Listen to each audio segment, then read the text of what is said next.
Olá, tudo bem? Hoje, agora, exatamente nesse momento, eu vou comentar com vocês a respeito da situação envolvendo uma decisão do atual Papa cristão, que disse que os casais homoafetivos podem ser abençoados, mas não em rituais, não em nenhum tipo de liturgia da religião cristã deles no caso, né?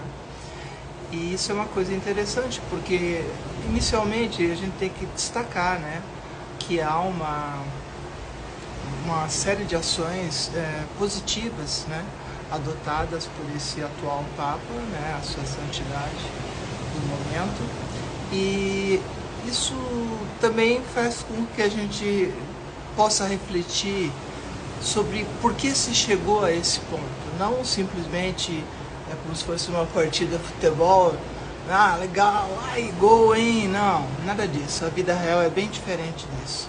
E no ponto de vista da vida real, a gente sabe que houve um CELAM, que é um Conselho Episcopal Latino-Americano, onde num documento que foi criado chamado Documento de Aparecida, no item 40, criou-se a primeira vez, do ponto de vista religioso, cristão, a ideologia de gênero.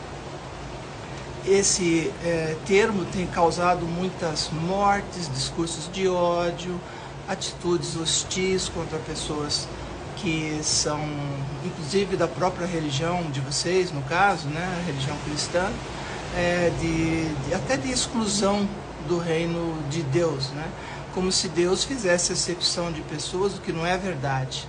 E se a gente for levar essas coisas assim a um ponto de vista mais inteligente, intelectual, no ponto de vista prático das coisas, a gente sabe muito bem que esse termo homossexuais foram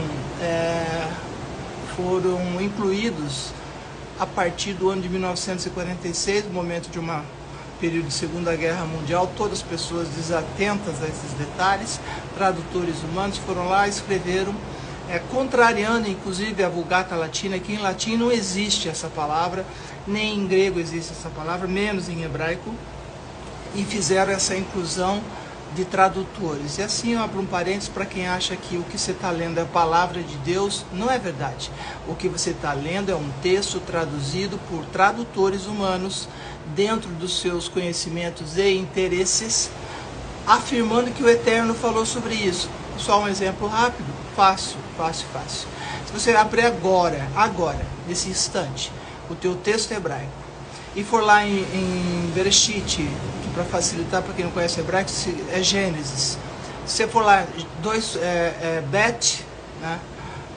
Bet Dalet, ou seja, 2 capítulo, versículo 4, para facilitar para você que tem essa Bíblia só em português.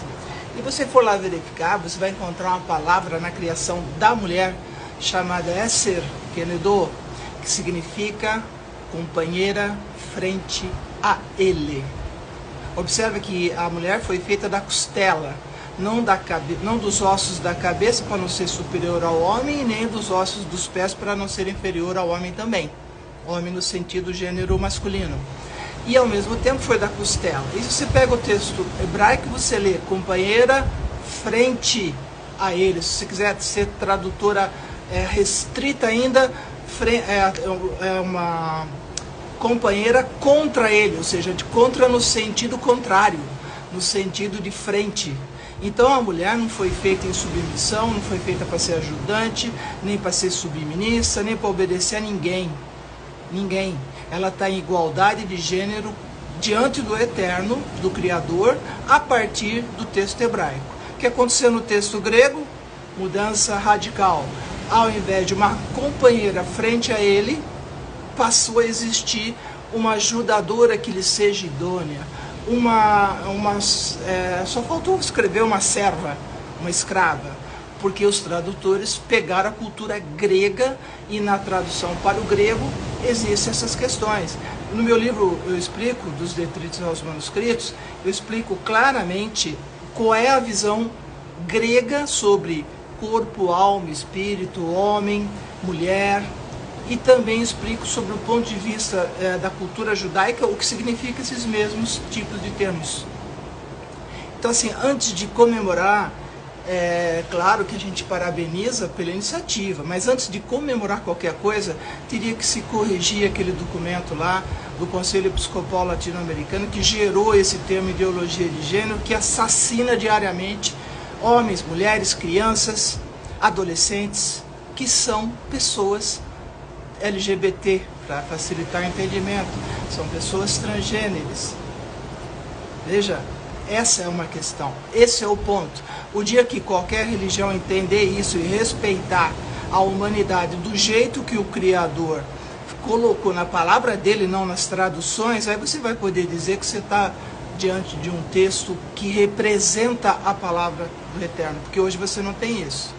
A gente poderia entrar em mais detalhes, lembrar que durante 1000 anos não se podia traduzir a Bíblia do latim para idioma nenhum.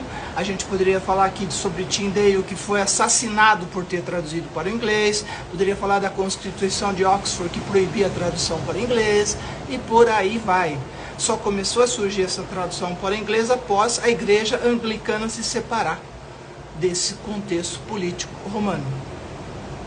Então, assim, não há o que ser comemorado, nós temos que valorizar iniciativas.